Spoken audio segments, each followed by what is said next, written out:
Então, sem delongas, a gente vai. Boa tarde, pessoal, tudo bem? Sejam bem-vindos, bem-vindas. A gente vai começando aqui e eu vou logo fazendo a apresentação. Gente, o objetivo de hoje é a gente fazer o lançamento de três cartilhas informativas da Comissão de Relações Internacionais da OAB Caruaru. Cada cartilha demandou tempo, demandou esforço, são produções coletivas da nossa comissão. De antemão, eu quero agradecer a cada um e a cada uma dos membros da nossa comissão que colaboraram para essas cartilhas. A nossa primeira cartilha é a cartilha sobre prestação internacional de alimentos, a nossa segunda cartilha é sobre a apostila de Haia e a terceira cartilha é sobre cooperação previdenciária internacional. Caso vocês não estejam vendo, por favor, me deem um toque, o pessoal que está online, né? Não teve como a gente espelhar, mas eu vou falando para que vocês possam acompanhar. Primeiramente, em relação à prestação internacional de alimentos. Gente, existe, né, essa possibilidade da prestação internacional de alimentos. Ainda é um tema pouco discutido, porém a gente acredita que cada vez mais vai ser. Por quê? Porque hoje em dia a gente já tem um grande número de brasileiros que vivem no exterior, que casam com estrangeiros, enquanto membros da Comissão de Relações Internacionais da OAB Caruaru, a gente sempre recebe, inclusive aqui da região, perguntas nesse sentido, como é que é essa questão de alimentos, etc. E essa cartilha, ela é não só para os advogados e advogadas, mas também para esclarecer o público em geral, para esclarecer os estudantes, como é que funciona a dinâmica, né? A primeira coisa que a gente tem que saber em relação à prestação internacional de alimentos é que ela sempre é baseada em tratados internacionais, ou seja, ela é bilateral. Você tem que saber se o alimentando e o alimentante estão em países que fazem parte do tratado que você está utilizando como fundamento, tá? E existem dois principais tratados internacionais que possibilitam essa prestação internacional de alimentos. Primeiro é a Convenção de Nova York sobre prestação de alimentos no estrangeiro, de 1956, é a mais antiga. E a segunda é a Convenção de Haia sobre a cobrança internacional de alimentos para crianças e outros membros da família e o protocolo sobre a lei aplicável. A ideia dessa última convenção de 2007 era substituir a primeira, mas não houve isso, tá? Tem países, como é o caso do Brasil e, por exemplo, a maioria dos países europeus, que ratificaram ambas, né?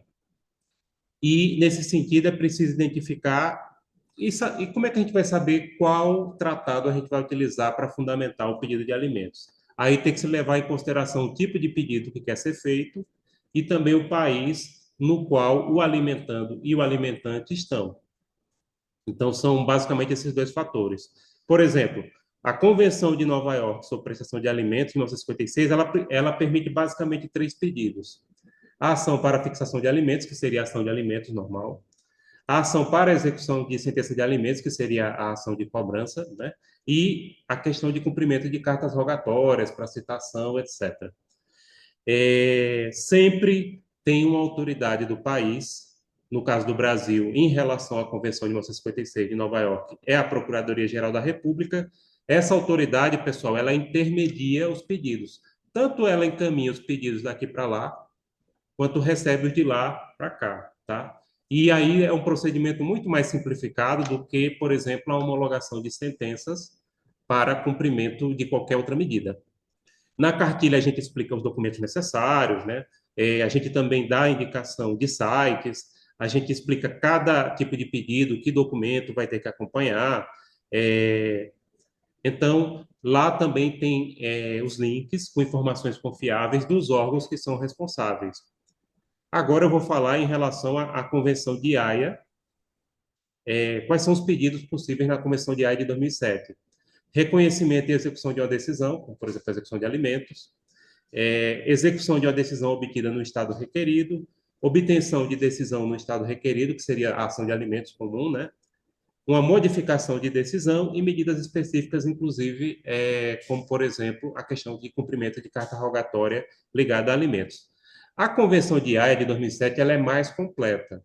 Se, por exemplo, a gente está pedindo para um país europeu, exemplo, o alimentando está aqui no Brasil, o alimentante na Itália, aí talvez seja mais interessante usar de 2007, porque tanto o Brasil quanto a Itália faz parte dos dois, das duas, tá?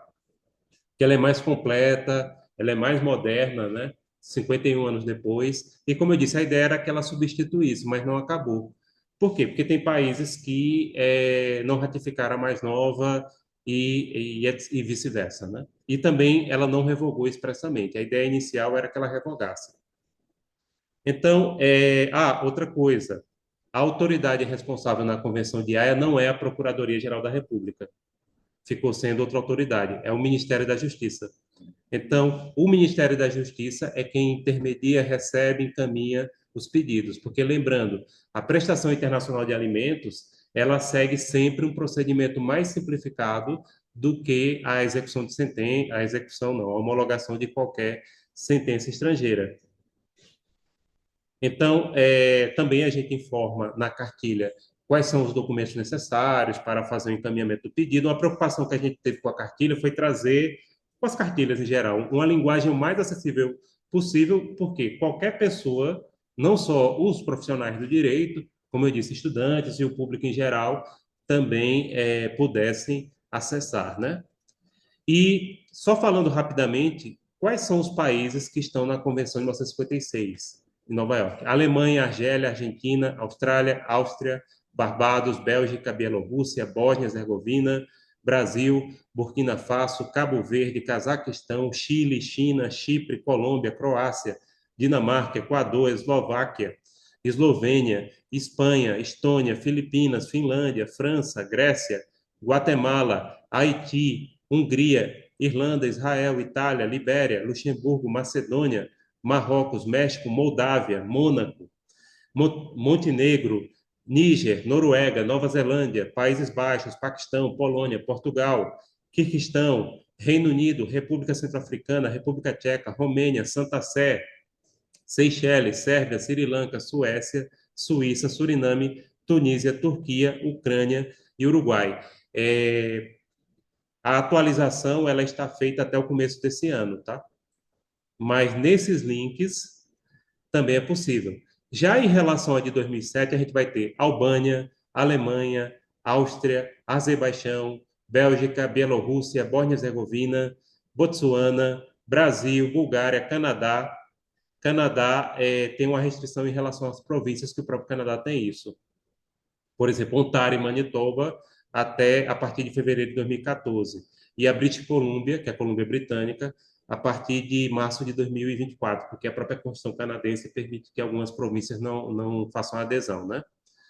Isso é possível pelo direito internacional. Cazaquistão, Chipre, Croácia, Equador, Eslovênia, Eslováquia, Eslovênia, Espanha, Estados Unidos, Estônia, Filipinas, Finlândia, França, Grécia, Guiana, Holanda, Países Baixos, né, Honduras, Hungria, Irlanda, Itália, Letônia, Lituânia, Luxemburgo, Macedônia do Norte, Malta, Montenegro, Nicarágua, Noruega, Nova Zelândia, Polônia, Portugal, Quirguistão, que está nas duas, né? É um país que não é muito comentado, né, que era da antiga União Soviética, Reino Unido, República Tcheca, Romênia, Sérvia, Suécia, Turquia e Ucrânia. Bem, essa listagem foi atualizada no começo do ano, inclusive alguns países que, com previsão, como por exemplo, Quirguistão, a partir de novembro de 2024, ainda não entrou em vigor, mas vai entrar. E, encerrando essa parte aqui, pessoal, é possível pedir a prisão civil de alimentante no exterior? Infelizmente, não. Por que não é? Porque não há previsão legal disso nos próprios tratados. E isso é de acordo com o direito interno de cada país. Outra coisa, e se o país não adere a essas convenções de prestação de alimentos, como por exemplo Cuba, o médico cubano tem um filho aqui no Brasil, depois volta para Cuba, como é que fica a situação? Aí, gente, tem que fazer a execução através da homologação de sentença comum, que é um processo muito mais complicado e demorado, tá? Outro caso, Pedro, Cuba não faz parte nem da Convenção da Apostila de Haia, que é o nosso próximo assunto. Inclusive, um colega me procurou, está com uns 2 meses, um colega aqui da OAB, perguntando como é que ficava a questão. Eu digo, não, tem que passar pelo consulado, era uma certidão de óbito, né? De uma pessoa cubana que tinha falecido aqui no Brasil, tal. A filha, né, dessa pessoa era um médico aqui. Opa, tudo bem. E aí, gente, nesse caso, tem que seguir o procedimento de legalização normal, ou seja, passar para o consulado, carimbar no escritório do Itamaraty, muito mais burocrático e difícil.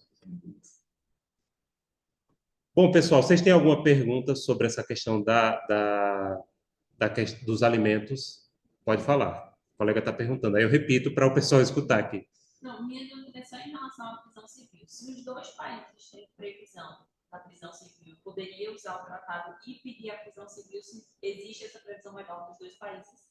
Eu entendo que não. Eu entendo que você poderia dar entrada lá, através de uma ação autônoma. Mas, para quem não escutou, a colega aqui está perguntando se a gente poderia usar o tratado se dos dois países. Por exemplo, o Brasil e a Itália, já que o Brasil e a Itália são ratificantes dos dois tratados. Se seria possível. Não, eu entendo que não. Eu entendo que poderia fazer o pedido lá, certo? Então, eu entendo que não. E, pessoal, vocês que estão online, têm alguma pergunta? Se quiser, podem fazer aqui no chat, podem também deixar fazer online, fiquem à vontade. Tudo tranquilo, né? Então, gente, vamos aqui prosseguindo. A gente vai falar agora da apostila de Haia e, por último, a gente vai falar da questão da cartilha da Previdência, Cooperação Previdenciária Internacional. Gente, a apostila de Haia é uma das formas mais simplificadas e o Brasil demorou muitos anos para aderir à convenção. Ela simplifica a legalização de documentos no exterior, certo? Então, o intuito da apostila de Haia é isso. Hoje em dia, a maior parte dos cartórios em Caruaru, acho que todos os 4 cartórios, eles fazem e reconhecem a apostila de Haia. Porém, a gente chega no cartório e está lá o nome apostila de Haia e a maioria das pessoas e muitos profissionais não sabem nem o que é, nem para que serve isso, né? É fe- Na prática é assim, quando a pessoa às vezes vai morar em outro país, quer casar com um estrangeiro, aí procura saber o que é, porque a apostila de AIA é justamente para legalização de documentos emitidos no exterior. Aí lembrando, ela também é bilateral, ou seja, o cartório aqui de Caruaru, tanto ele legaliza, ou seja, emite apostilas de AIA de documentos públicos, certidão de nascimento, casamento, diplomas, para a gente levar para o exterior, quanto o contrário, de lá para cá também, porque nesse caso é uma via de mão dupla. O que é que você tem que ver? Tem que ver se o país no qual emitiu o documento, ou você quer levar o documento, ele faz parte da convenção. E de antemão a gente já passa para vocês que mais de 120 países, se eu não me engano, 125, acho que Bruna, se estiver acompanhando, ela pesquisou agora essa semana, para fazer, a nossa monitora, Bruna, deixa eu esclarecer, né? Para dar aula sobre isso em sala, né? E ela pesquisou a listagem, porque ela é atualizada sempre, né? Essa listagem. Então é isso, pessoal. A apostila de AIA, da mesma forma que a questão de alimentos. Com o fato da gente ter muitos brasileiros que vão viver no exterior, que querem estudar, querem casar com estrangeiros, cada vez mais vai ser necessário apostilar documentos. Então, vamos falar aqui alguns dados interessantes sobre a apostila. Para que ela serve, né? Que tipo de documento pode ser autenticado, pode ser reconhecido? Primeiro, a princípio, ela serve para legalizar documentos públicos, certo? Então, essa é o intuito dela. Pode ser feito nos cartórios, desde que os cartórios tenham um sistema para tanto. Aqui em Pernambuco, poucas as cidades têm cartórios que são habilitados. Geralmente são aquelas cidades polo como Caruaru, com algumas exceções, porque também depende da diligência do titular do cartório. Tem cidades, por exemplo, pronto, para citar um exemplo aqui, Lagoa dos Gatos, por exemplo, que é uma cidade relativamente pequena, ela tem um sistema. Mas, por exemplo, Bezerros não tem.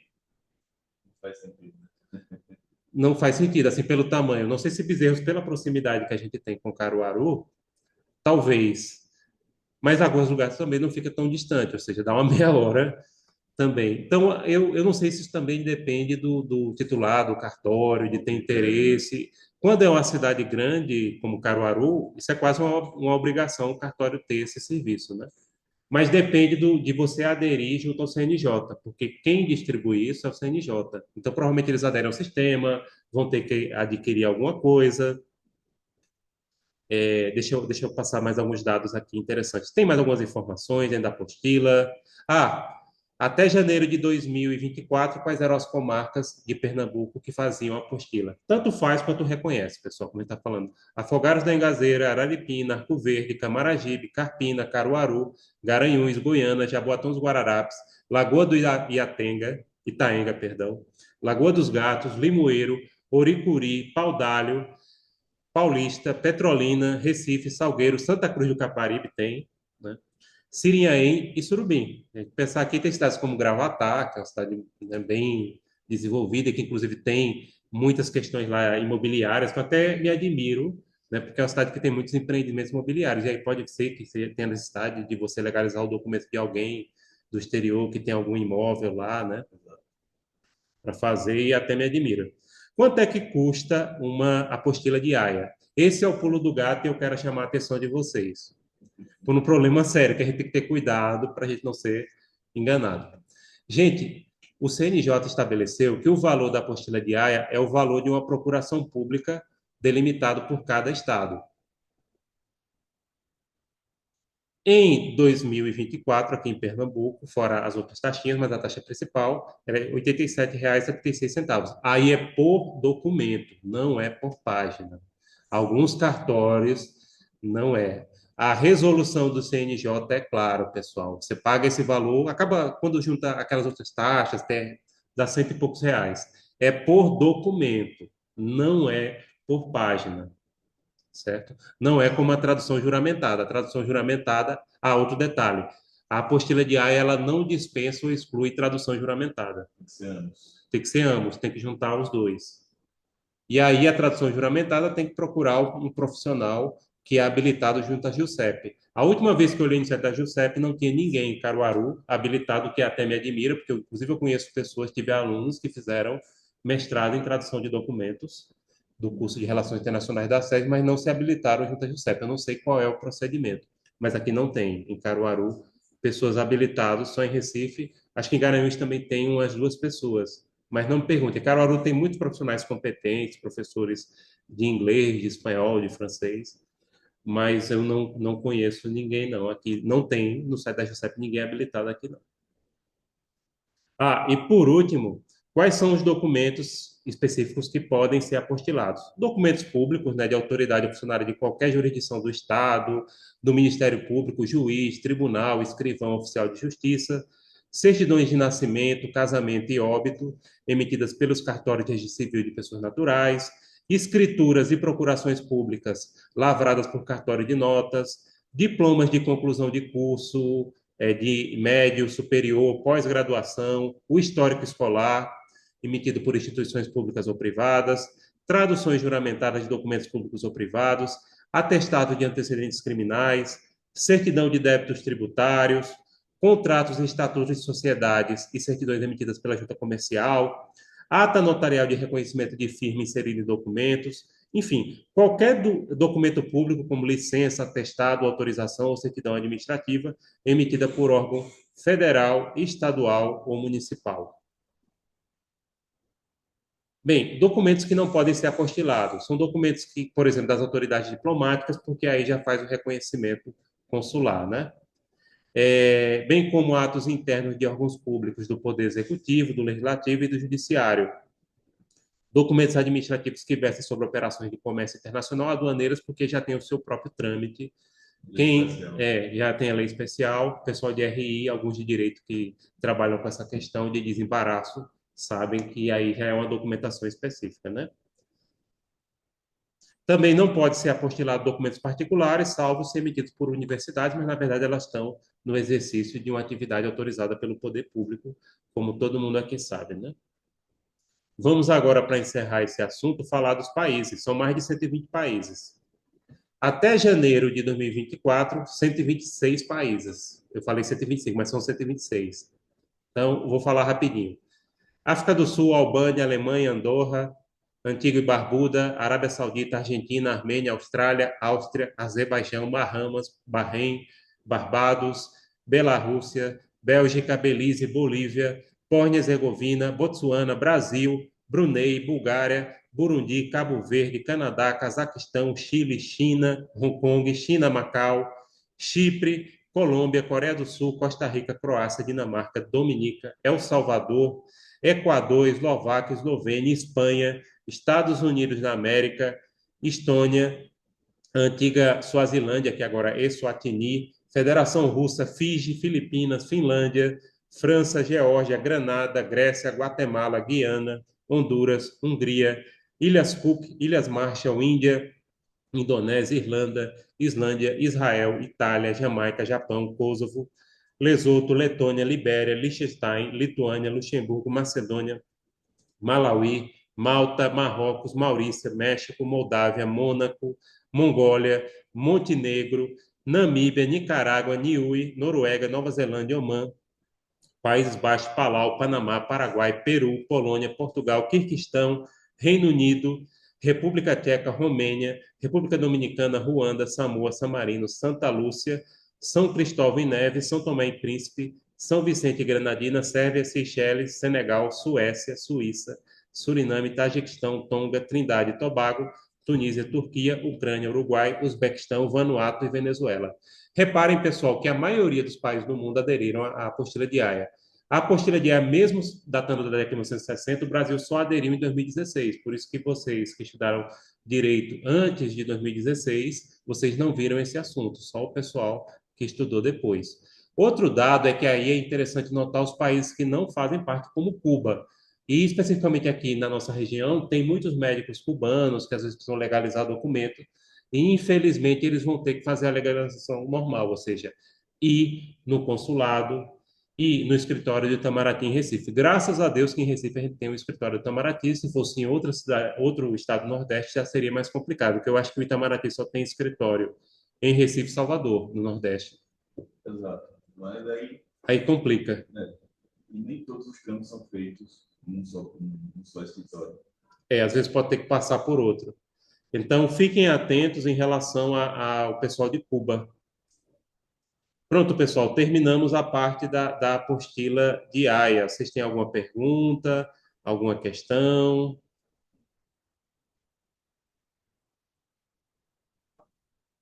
Tanto quem está aqui quanto quem está acompanhando sem perguntas.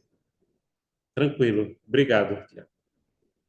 Gente, vamos agora falar do nosso último assunto, que aí é a questão da cartilha de previdência, de cooperação previdência social, né? Pronto. Os acordos internacionais de previdência também, aliás, os três assuntos estão nesse patamar que a gente estava falando. Muitas pessoas não sabem que pode haver prestação internacional de alimentos, muitas pessoas não sabem o que é uma apostila de AE, para que serve, e muitas pessoas não sabem desses acordos internacionais de previdência. Veja só, a gente fez essas cartilhas no sentido de divulgar aqui para a nossa região, não só para profissionais de direito, mas para o público em geral, estudantes, o que é cada coisa, cada instituto jurídico, cada instituto jurídico desse, né? Então, acordos internacionais de previdência. E eu digo a vocês, e nosso amigo Tiago aqui também pode atestar isso para vocês.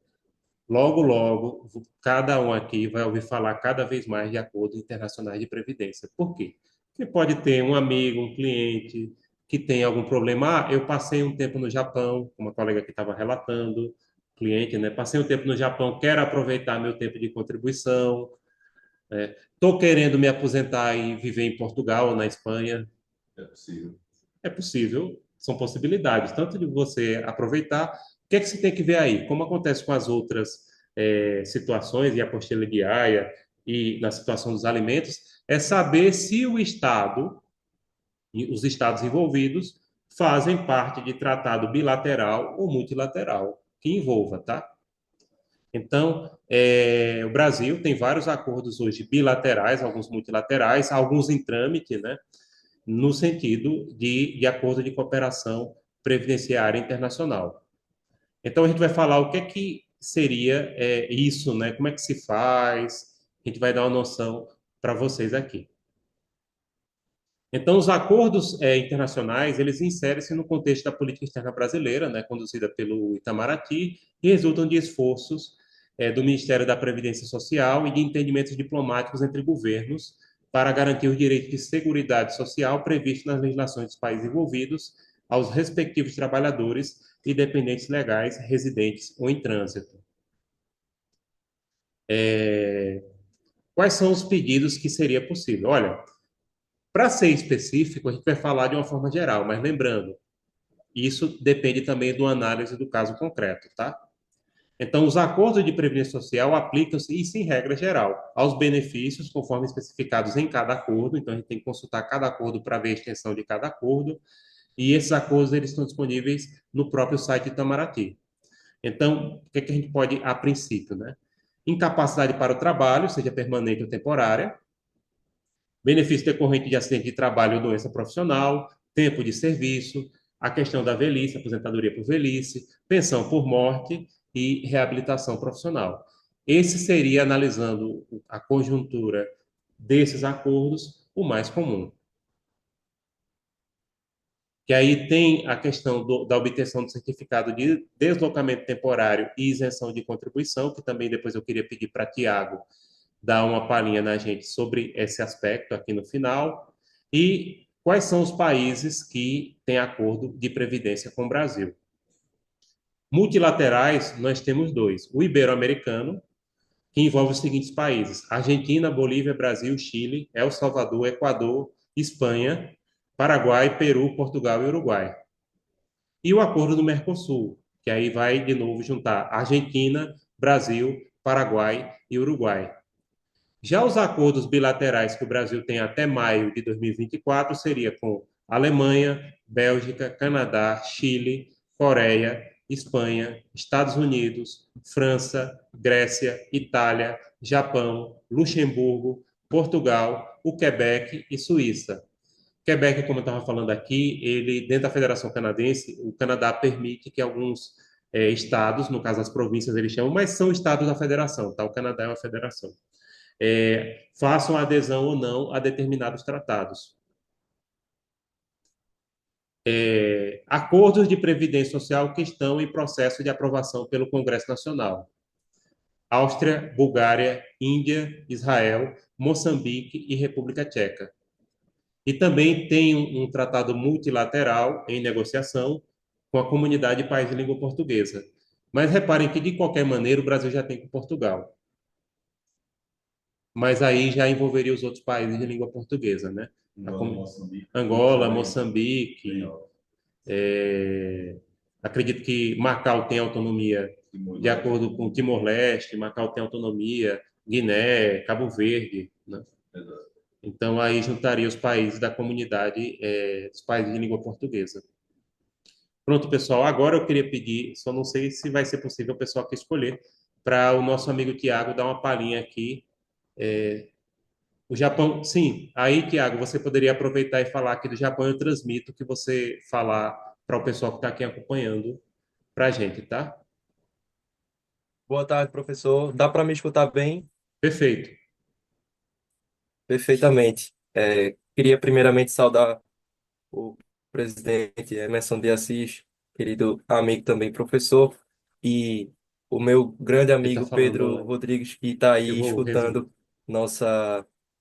nossa palestra, e também é o vice-presidente dessa comissão. Então, em relação aos acordos de previdência internacional, é um assunto que vem sido muito discutido no decorrer dos anos, justamente pela questão que o próprio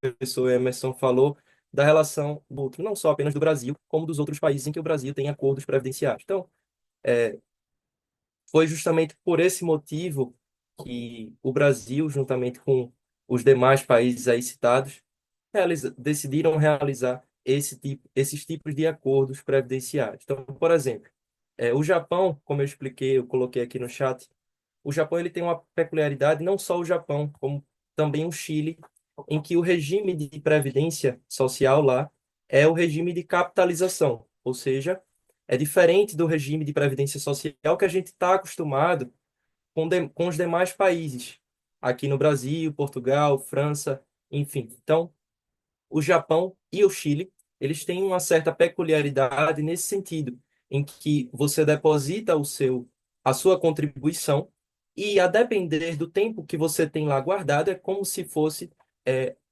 regido pelas mesmas regras de um aposentado, de uma previdência privada. Então, o valor que você coloca lá, pelo regime de capitalização, ele vai ser juntado e vai ter aí um ganho sobre os juros do Estado. E depois de um tempo, por exemplo, um brasileiro que mora no Japão há mais de 10 anos, ele vai, ao voltar ao Brasil, poderá escolher em recuperar esse valor contribuído, tanto no Brasil quanto no Chile. Então, é importante a gente salientar, porque nos demais países em que o Brasil tem acordo de previdência, não há essa possibilidade. Então, não há transferência, não há transferência de valores, tá?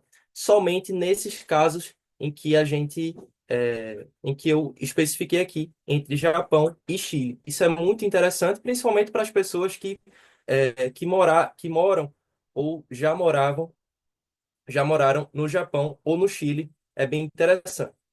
Passando aí para a questão, e aí o professor Emerson pode até me interromper aqui se vocês estiverem discutindo essa questão. Professor, está me escutando?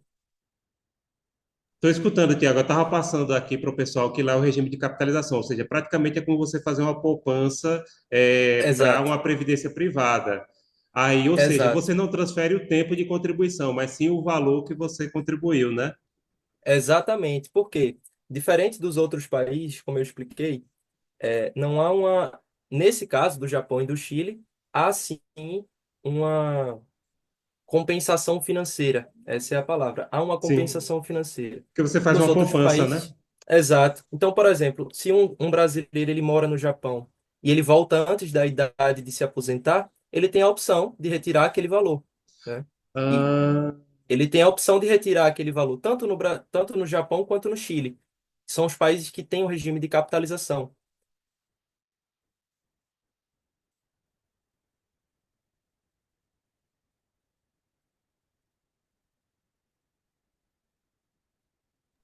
e ele pode pedir posteriormente, Tiago, caso ele não Aí é tenha que feito isso tá. lá?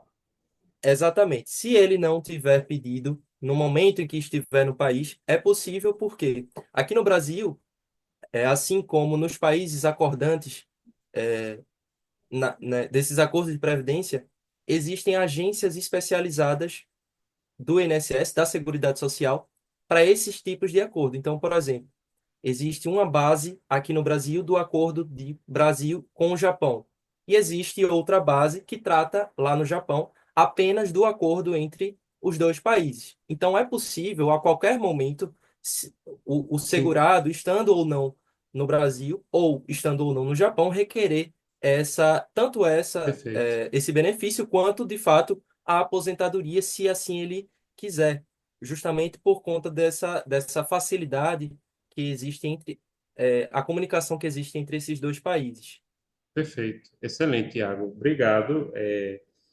Ficou bem E aí, esclarecido. professor, o senhor tinha falado em relação à questão dos deslocamentos temporários, né? Se o senhor quiser, eu posso também relatar a respeito sobre isso, Pronto, perfeito. né? É, e aí, se o senhor puder, pode até subir a página lá em cima, falando a respeito dessa parte do deslocamento, que é bem interessante também. É no tópico 3.1.1.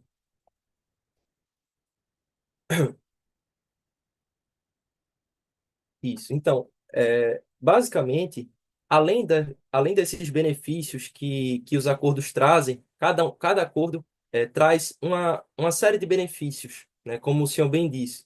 Então, por exemplo, na Espanha, existe a possibilidade de você compartilhar o tempo de contribuição do Brasil com a Espanha para a aposentadoria por tempo de serviço. Já o Portugal, a Alemanha ou França, não existe essa possibilidade. Então, isso vai depender realmente do acordo entre cada um desses países, tá? Mas, de regra geral, em relação a esse certificado de deslocamento temporário, o que é que se dá? Em relação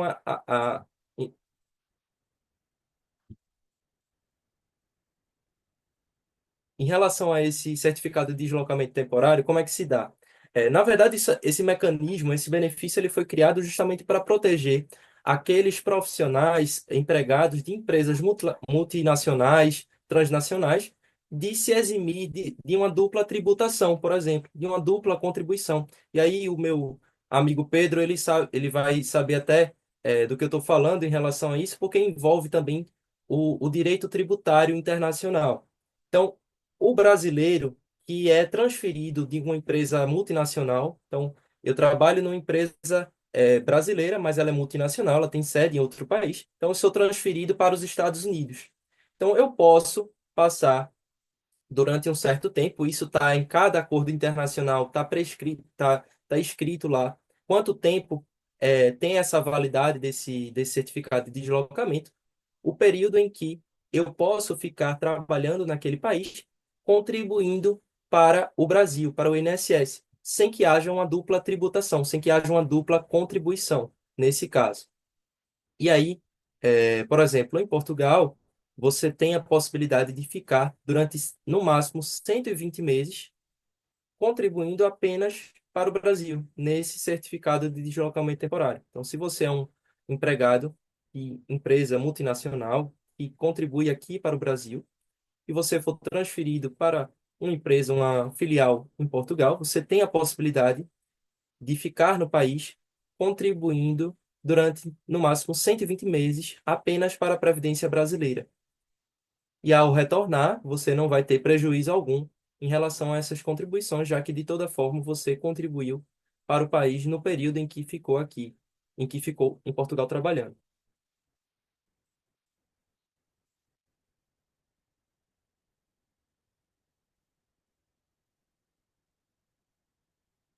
A questão dos nômades digitais também é aproveitável. O pessoal que está aqui online, a questão também dos nômades digitais também podem se utilizar desse certificado, né, Tiago? Isso está acontecendo bastante. Com certeza.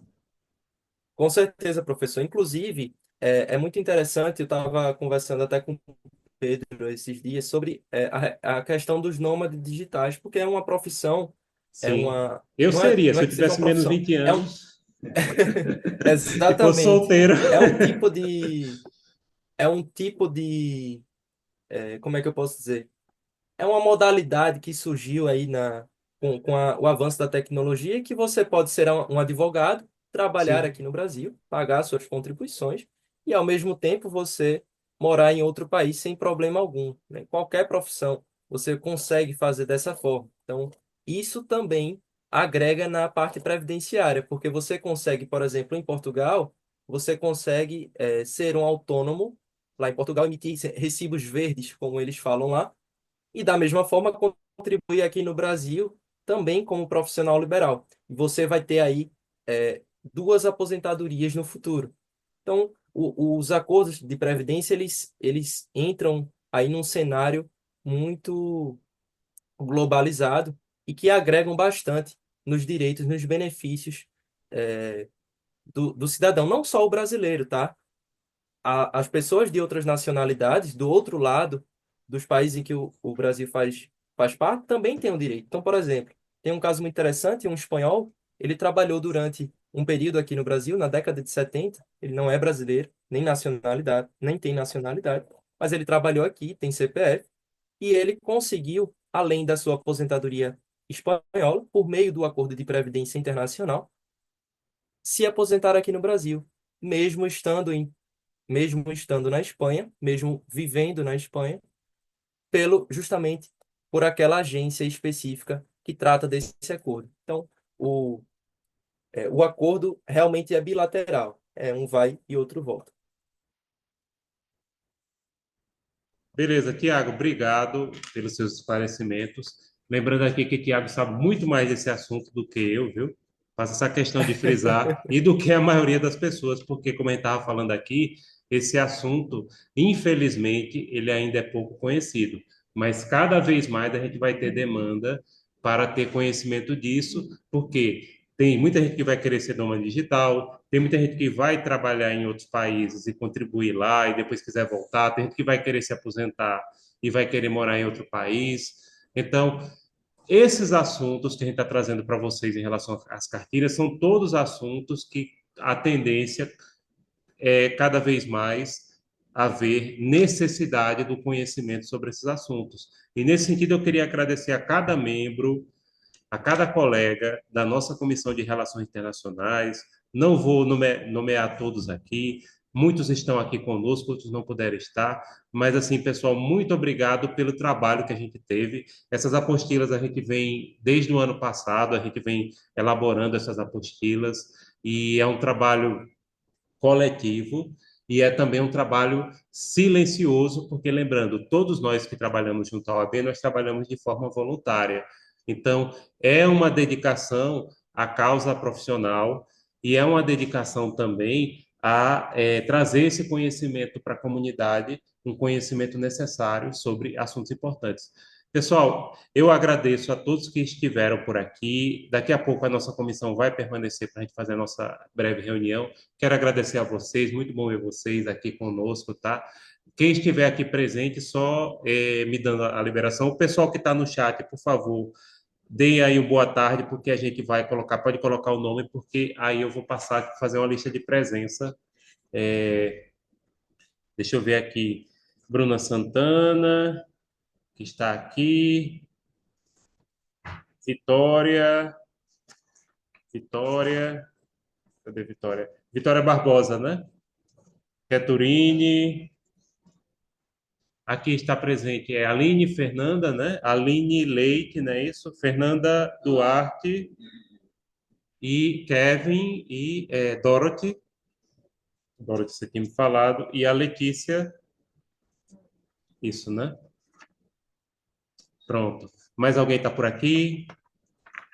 Me dê um toque, pessoal, porque o pessoal da OAB pediu para eu anotar, para mandar os certificados para vocês. Deixa eu olhar aqui nos participantes.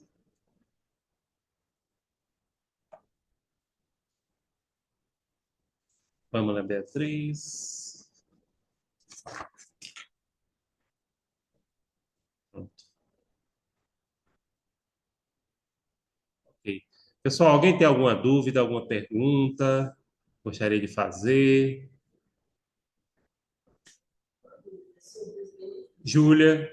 Ah, sim, pode falar. Alguma previsão Além. relacionada com alguma coisa parecida com o auxílio reclusão, esses tratados não, né? Você falou dos benefícios. Ah, sim, se existiria abrangência em relação a auxílio reclusão. Não sei informar. Tiago, você sabe informar em relação ao auxílio reclusão? Professor, não tem, Não tem, é, né? em relação ao auxílio reclusão, não é Não tem. Não tratado tem, Aline. a A Aline está respeito fazendo disso. essa pergunta aqui. Certo. Eu acho assim que Inclusive, outros países podem ter. inclusive O pessoal está falando que é uma coisa inclusive, brasileira, professor, mas acho que é muito interno. os benefícios assistenciais, por exemplo, o BPC Loas, como a gente conhece aqui, que é um benefício da assistência social, eles também existem em outros países. Então, é isso que o senhor falou. Eles são exclusivos da política interna. Então, por exemplo, em Mas o Portugal, Loas é exclusivo, há né? uma pensão. Exato. Há uma pensão social em Portugal. Há pensões sociais em outros países que não são aderidos ao acordo de previdência justamente por questões de vulnerabilidade social de que trata. Perfeito. Obrigado, Tiago. Perfeito, pessoal. Deixa eu ver se está faltando alguém aqui que a gente não anotou o nome. Quero agradecer ao pessoal da Açaís Unita pelo suporte, pelo apoio que nos deram aqui através do Zoom. E a gente vai encerrando nossa reunião, tá? A princípio eu anotei o nome dos que estavam presentes aqui. Pronto, pessoal. Muito obrigado. A gente vai encerrando e o pessoal da comissão a gente volta em 10 minutinhos, tá certo, pessoal?